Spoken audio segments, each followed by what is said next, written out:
Cette année 2020, la commémoration de la Journée mondiale de lutte contre la drépanocytose coïncide avec la crise sanitaire aiguë liée à la pandémie à coronavirus. D'où le lien étroit avec la thématique abordée. Par rapport à la crise sanitaire actuelle, le thème de la drépanocytose en 2020 s'est imposé, c'est-à-dire Covid-19 et drépanocytose.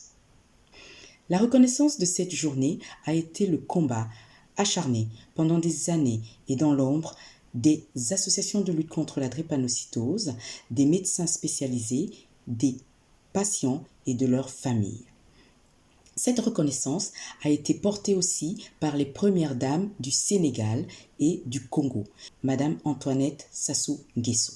L'information est la première prévention par rapport à la drépanocytose, de mettre en place des dépistages systématiques et de mettre également en place des programmes nationaux de lutte contre la drépanocytose, de prise en charge de la drépanocytose dans les pays concernés. Lutter contre la maladie, mais aussi contre les clichés, tel est ainsi le leitmotiv à observer scrupuleusement. Pour ce faire, les drépanocytaires ont le devoir de s'informer. Wills Bérangine Bangalé, cette jeune Congolaise, patronne de l'agence Le Rocher Communication, implantée en plein cœur de Paris, semble avoir trouvé la solution. L'agence Le Rocher Communication a créé une application DrépAlert contre la drépanocytose. Cette application permet aux personnes d'appeler les secours au cas de crise brusque, les douleurs provoquées par cette maladie.